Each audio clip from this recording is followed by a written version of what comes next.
Welcome. You are in the lab room. I'm your host, Lou. Thank you for joining me. Week number 13, National Football League. Showdown Sunday, as I dubbed it, in the National Football League, a.k.a. Line in the Sand Sunday. Got to draw that line in the sand and let everybody know where you stand. And for the Chicago Bears, this is a huge weekend because I said that they were going to continue that late season trend of that big monumental nosedive that they take annually, much like the Giants with their midseason meltdown. The Bears have a late season collapse every single season. And I said on my show on Friday that this was no different, just a different head coach, out with Lovie Smith, in with Mark Tresman, but the same remains, and that's going to be a late season collapse by this Bears football team. Once 6-3 on the season or 6-4 and in first place, they're going to just kind of fall back gracefully. And look, to me, I think that Josh McCown has played well enough to the fact and the point that you don't even need to bring him up as an issue or why you aren't winning football games. I feel like he might even be doing a better job than Jay Cutler would be doing at this point. I don't know. It's hard to say, but I tell you what, he's played extremely well. And I don't have any complaints out of him. I just feel like this team just doesn't play winning football down the stretch. And I can't really quite put my finger on it. You know, this is a team that thrives on forcing turnovers. And I don't think they've been able to get those turnovers like they have in the past. And you know, every year with this Bears defense, when they stop forcing the turnovers, this offense struggles to score a lot of points and win football games. And I think they might have reached that point this year. Not quite sure, but at 6-5 coming into this game against Minnesota, or excuse me, against Chicago. Oh, I said it right the first time, against Minnesota. They needed to win this game at 6-5. If you're Chicago, you need to win this game. The Detroit Lions took care of business on Thanksgiving. They're at 7-5 right now, and you need to keep pace. You need to win this game. You need to get to 7-5 just to stay pace with Detroit. And more importantly, you need to separate yourself from the Green Bay Packers. Aaron Rodgers has been out, and they don't know when he's coming back. They think he might be back in week 14. They're not sure. They don't know what's going on with his situation.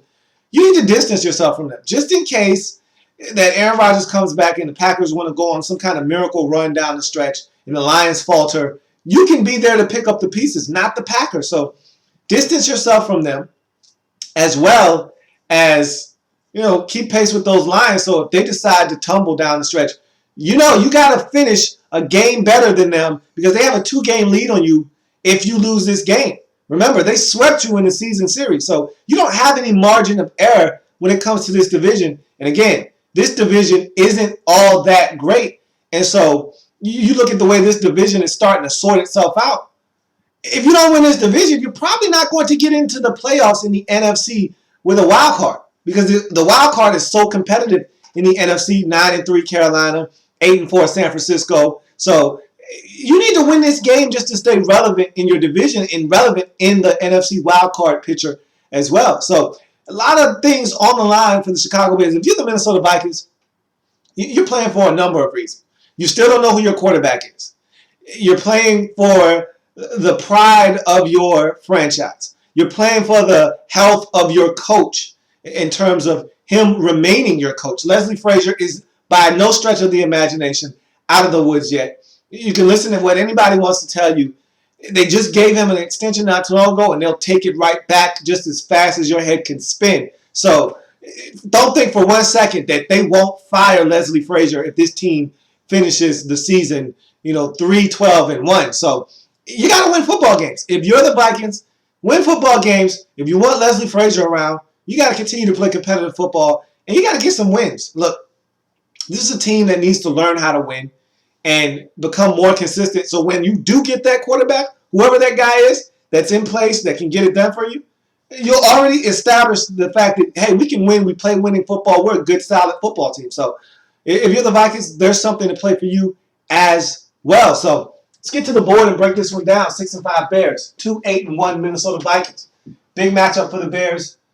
Got to have this one if you're the Bears. And you got to prove me wrong because I've already put myself on the record as saying that the Bears are going to have another late season collapse. Same thing, different head coach, same Bears. And so, prove me wrong. I want you to prove me wrong. The Bears, after a Chad Greenway interception is negated by an offsides penalty, the Bears muster a field goal, get the scoring started in this game at 3-0. Jerome Simpson comes down with a big catch, and he's been making some huge catches for this Vikings offense all season long. I think he's been their most consistent receiver, and that's saying a lot, being that you went out in the offseason, spent a lot of money to bring in Greg Jennings. I think Jerome Simpson has been the man, and of the two receivers that you brought in, of course, Simpson coming back, already having been in Minnesota before he got that extension, and bringing in Greg Jennings, I think he's been the most valuable of the two receivers. Jerome Simpson has been the man all season long. And he comes down with another big catch, which sets up a 33-yard Cordell Patterson touchdown run. You got to find ways to get this young man the football. I think it's imperative that on the offensive side of the football, he gets the football at minimum 7 times a game. Minimum. And I don't care how you do it. I mean, really, ideally, you would love it to touch it at least 10 times because you would love teams to kick it off to him. But as you saw in this game, the Bears were already burned by him in Chicago with the opening kickoff of the game. He took it back for a touchdown. So they were already shook. They were already scared. And they didn't want to take any chances with him. They were pooching it. They were squibbing it. They were doing everything they could, just like the Redskins did on Thursday Night Football against this Vikings team, which a lot of teams are going to employ when they play the Vikings. They don't want Cordell Patterson touching the football on kickoffs. He's already proven that he's a dangerous kickoff return man. And if he gets a seam, he's going to be a load to bring down. And so I don't think you can count on him getting 3 or 4 touches back there on kickoff. So you got to get creative. He's your receiver, absolutely. So you want to throw him the football, bubble screens, anything out in space. And this is a creative way that the Vikings devised to get him the football. Put him in the backfield, a la Percy Harvin, flip it to him, and watch him work. He breaks a tackle, runs through another, and gets into the end zone. It was a tough run, but that's what this guy is, an explosive, dynamic athlete that can make things happen with the football in his hands. That's why you got to give him the ball. He gets in the end zone after a tough 33-yard run. It's 7-3 Minnesota in this football game. Bears answer immediately with a Robbie Gould field goal to cut the deficit to 1 at 7-6. Vikings still up by 1. Second play of the second half, Alshon Jeffrey with an 80-yard touchdown catch and run. Chicago takes a 13-7 lead. And this is what everyone thought the Bears were getting when they drafted him out of South Carolina. I mean, the hands, everybody talked about his speed and the lack thereof, but I think Alshon Jeffrey is the complete package as a receiver. You're talking about 6'3", you're talking about 230, 235, you're talking about a heck of a vertical leap, you're talking about a guy with mitts for hands, and you're talking about a guy that can get behind defenses deceptively quick and fast. I just love Alshon Jeffrey and the complete package that he brings to the table, and I was drooling over this guy when he was drafted, and I didn't think he was a second-round pick. I thought he was a first-round pick, but the speed or the lack thereof that people saw from him at the Combine turned some people off, and he fell to the Bears in the second round, and they got a steal. Alshon Jeffrey is a number 1 receiver in this league, and now the Bears have something that most teams don't, 2 number 1s. Teams would kill for just one of their number 1s. They got 2 of them. They've got an abundance of riches, and Alshon Jeffrey has been the man for the Bears this season as well. Already going over 200 yards receiving and setting the Bears franchise record earlier in the year. He eclipsed that in this game with catches like this for 80 yards. You see how he was able to do that. Bears take a 13-7 lead. Alshon Jeffrey, huge play, gives the Bears a 13-7 lead. Minnesota fails to get in the end zone after a long drive, but Vikes settle for a field goal. It's 13-10. You know the motto, field goals don't win games, touchdowns do. Ultimately, in this game, a field goal would decide the outcome. But when you get in the red zone, you got a chance to score a touchdown. You got to get 7s, not 3s. Usually, that'll come back to haunt you. And if the Vikings lose this game, they could easily look back at this drive and say, hey, we probably should have gotten in the end zone there. That's the difference between winning and losing football games. But it's 13-10, Chicago leading by a field goal. Chicago quickly answers with a 42-yard Matt Forte run. And 2 plays later, Alshon Jeffrey with the catch of the season to this point. I mean, those mitts I was talking about, those hands, some of the best in the league. You saw them on display on this play. I mean, he literally, your hands have to be strong to make a catch like the one he makes on this play. He goes and leaps up, takes the ball off of Chris Cook's helmet, okay, takes the ball, cradles it in his hands, and never brings it to his body, never secures the football with any other protection other than his hands. Now, mind you, the ball is on Chris Cook's helmet. Chris Cook is in the way. They fall down to the ground. This isn't an easy lay down where he can secure the football. This is a violent fall to the ground in which his arm is being tampered with the entire time he's trying to complete this catch. He has to get his feet inbounds, which he does. He rolls over, all the while still cradling the football in his hands. It never moves. It never wavers, or else this isn't a touchdown. The ball stays steady in his hands the entire time. You won't find a better grab in 2013 than this one. What a catch. Another touchdown for Alshon Jeffrey. I mean, this time 46 yards. Bears are now up 20-10, and at this point, after a momentum swing like that, with that kind of catch, that fuels your whole sidelines. Everyone is pumped up. Everybody is ecstatic. The defense is coming back onto the field now, and they've got a little pep in their step. I was thinking that was probably going to be the knockout blow for the Vikings in this game. You're down 10 now after a really good start to this game, a really good defensive first half where you only gave up 6 points. You've given up 14 points in this second half, all to Alshon Jeffrey essentially, and he's been dynamic, and that second catch was a backbreaker because your best corner, Chris Cook, gets ejected from the game on that very play because he's arguing the call, and as he's getting up, he puts his hand on the official as he's talking to him demonstratively, and you know you can't do that. You can't touch the officials. You can't get in their face, and so as he was getting up, he reached up to pull himself up on the official, and he was on him, and they tossed him out of the game. And so you not only give up a touchdown, you lose your best corner in the process, or arguably your best corner. And so what a play by Alshon Jeffrey. And now this play not only means 7 points, this could have far-reaching consequences in this game because no more Chris Cook for the duration of this football game as well. So that was a huge play. That was a huge play, and I thought that was going to be the knockout blow for this Minnesota Vikings football team. Off the strength of the legs of Adrian Peterson, Matt Castle finds Greg Jennings in the end zone for a touchdown, cuts this lead to 20-17. So just when I thought that this Vikings team was going to give up and allow this Bears team to get out of Minnesota with a W, they show some resilience. They show the mark of a solid football team. This is family business, okay? This is NFC North family business. You can't let the Bears off the hook that easily. No Christian Ponder, no Chris Cook, no problem. They go down the field. Castle leads them down there. Adrian Peterson was dynamic in this game, over 200 yards rushing, and the fastest man to 10,000 yards rushing in a career. So congratulations to AD for that. But Matt Castle was going to be the key if the Vikings were going to try to win this football game. And that's always the case with this Vikings team. As Adrian Peterson goes, so goes this Vikings offense. But as the quarterback position goes, so does this Minnesota Vikings football team.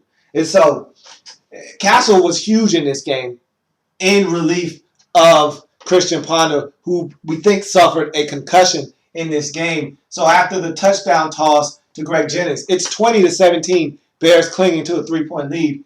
Minnesota recovers the football on a wacky play. And it was one that was just crazy. You know, balls fumbling, bumbling all over the place, bounces. First, the backup quarterback, of course, for the Chicago Bears, Josh McCown, is flushed out of the pocket under duress as he's about to get sacked. He tries to flip the football to Matt Forte, and the ball is deflected. And as it's deflected, it bounces back to his offensive lineman, Long.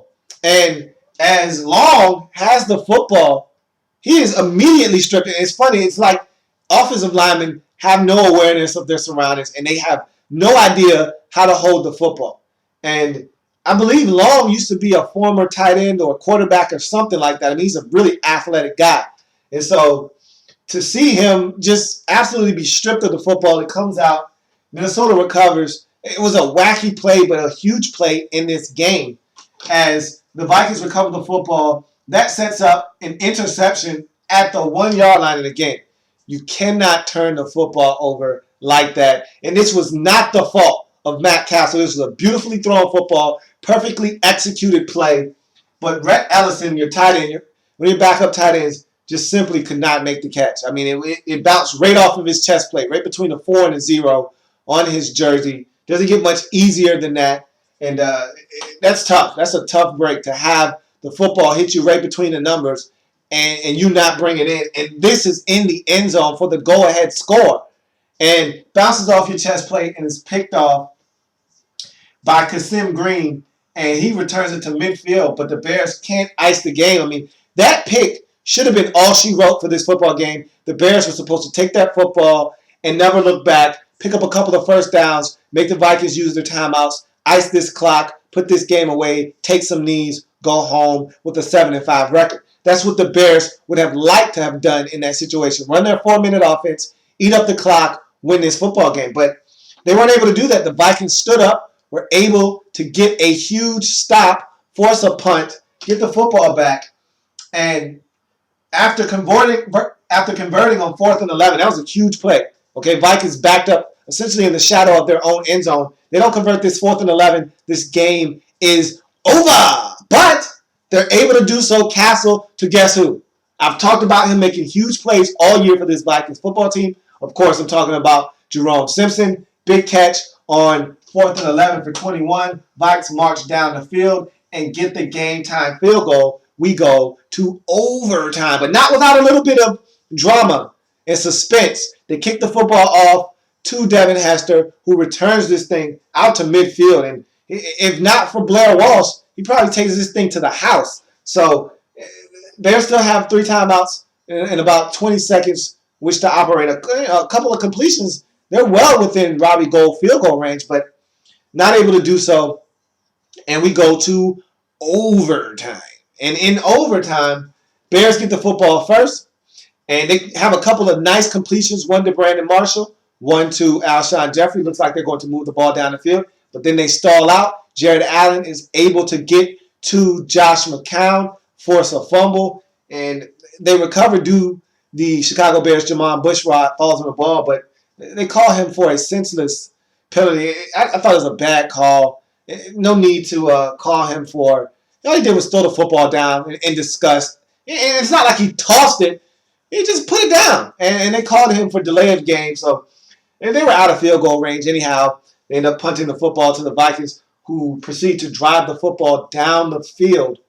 And they essentially get into field goal range for Blair Walsh. And it looks like this game is about to be over. Adrian Peterson, a huge drive, couple of completions to Greg Jennings, another completion to Jerome Simpson. They're in Blair Walsh field goal range. He comes in the game on 3rd down, and he nails the field goal. Looks like this game is over. Everybody's celebrating. They let the cannons off. Pop. Fireworks going off. Pop. Pop, pop, pop, pop, pop, pop, pop, pop. And then all you hear is a commentator say, hold on, wait a minute. We got a flag on the play. And you see the referee lining up. Personal foul, face mask on. And look, Rhett Ellison had a tough go of it. He had the dropped touchdown for an interception that cost you the game in regulation. Now he's got a face mask penalty that's going to stop you from winning this game because, 15 yards is a lot. And then it was 3rd down, so the Vikings elect on 3rd and 25 to send the offense. And I thought this was the smart move. That was the right move. At first, I thought they were going to send the field goal kicking unit back out there. I said, hey, you got another down. Go out there. And the mistake I think they made is that they tried to run Adrian Peterson on 3rd and 25. Why not run a screen? Why not try to run a wide receiver screen or a running back screen? Something like that. I would have preferred to see them push the ball down the field. Get some yards back. Don't just hand it off to AD and expect him to do something. And he was tackled for a loss. He lost another 3 yards on the play. So it ultimately ends up being like a 56, 57-yard field goal for Blair Walsh, which is well within his range. But he hooks it left. And the Bears get not only a missed field goal and an opportunity to still win this game. They get great field position after that miss. So now I'm thinking the Bears are going to win this game. And sure enough, they give the ball to Matt Forte 5 consecutive times, and he is driving this football down the throats of the Vikings. And they're in Robbie Gould field goal range. But the big debate here after this game was the decision of Mark Tresman to go for the field goal on second down. It's customary in the NFL to go for it on third down because just in case you have a botched snap, something goes wrong, you can fall on the football, do it over again on fourth down. But to do it on second down when you got an extra down that you could pick up a couple more yards, a little debatable. But look, Robbie Gould is a kicker that normally drills field goals from about 43 yards, which is where this field goal was right around. I don't have a problem with Tresman deciding to kick that field goal from 43, 47, wherever it was. But he could have gotten closer. And I think that's something he'll learn from. First time in the NFL as a head coach. Again, this isn't his first rodeo in the NFL. This is a lifer in the NFL. But as far as being a head coaching candidate and being a head coach is concerned, this is his first go-around. You're going to make some mistakes. The one thing that's the most important from these mistakes is that you learn from them and don't repeat them in the future. And so I think Mark Tresman learned a valuable lesson here that you can't waste downs in this league, especially in overtime, especially when it comes down to that final kick to win a football game. Every yard counts. I mean, this field goal was not missed by much.